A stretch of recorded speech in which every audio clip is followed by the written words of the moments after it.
I wonder if you've ever experienced starting something, you've really poured your body and soul into a cause, and then you began to wonder whether it was really worth all that time and effort.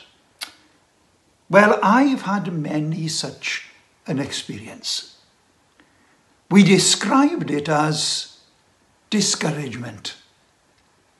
Webster defines discouragement as that which causes one to weaken. And this condition, known as discouragement, is a prelude to one of the most devastating conditions of all, which is known as quitting. And if you recognize the symptoms of this virus of the heart, you can do something about it. And so this morning's devotion is dedicated to all of you who are discouraged and may feel like quitting, no matter who or where you are. Notice that first of all, that discouragement always comes when you experience physical fatigue. Can you honestly remember being discouraged when you were physically on top of life or when you were feeling at your best? Of course not. But you can recall many times when you were weary. Then this enemy of progress called discouragement sets in. Years ago, a fiery prophet by the name of Elijah met the prophets of Baal and thundered forth the judgment of God. He won single-handedly. Yet, when he was tired physically, and as a result of the conflict, he turned and he ran to the wilderness of Horeb. Discouragement turned to quitting. And he said, and I quote, "Lord, just let me die. I am no better than all the prophets before me." Second, notice that discouragement is extremely contagious. Not only does it attack when we are physically down, but it is contagious. A man by the name of Charles Jones was an extremely successful American businessman. In a few years alone, he sold more insurance policies than many other salesmen sold in an entire lifetime. And when Jones was asked if he ever got discouraged, he replied, "Sure I do, but I can't afford to let you know. Then we'll just all discourage each other." You see, when one man allows himself to become discouraged, he will discourage everyone he comes in contact with. Remember the 10 spies that were sent out by Joshua of old.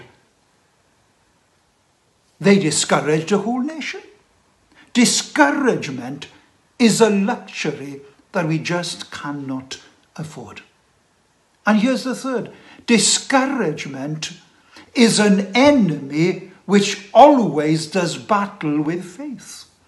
Martin Luther defined faith as a lively, reckless confidence in God.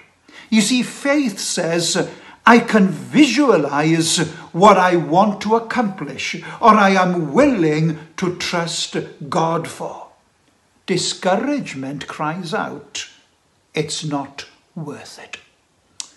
Let me share with you 3 ways that can help you deal with discouragement. First of all, recognize that it is no sin to be discouraged. Discouragement is not a sin. You see, spiritual giants and other men of great accomplishments have all battled with it.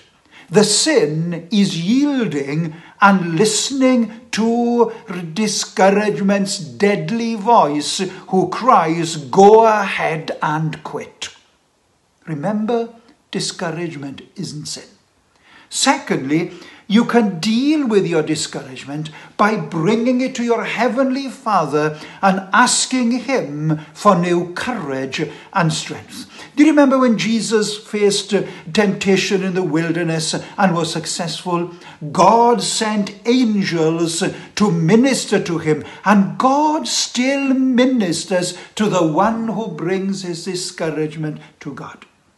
And then, thirdly, surround yourself by positive, encouraging Christians. Let me remind you of the Apostle Paul, who found himself on the way to Rome where he was to face certain execution. Paul had a long journey to cross the stormy Mediterranean from Caesarea in Israel to Rome. Physically, he was weary. And as he came towards Rome, 3 fellow believers came to him, and then we read that he thanked God and took courage. Yes, we face discouragement from time to time, but let's not quit, because discouragement is not a sin. We can take our discouragement to God in prayer, and through Christian friends encouraging us, we can overcome discouragement.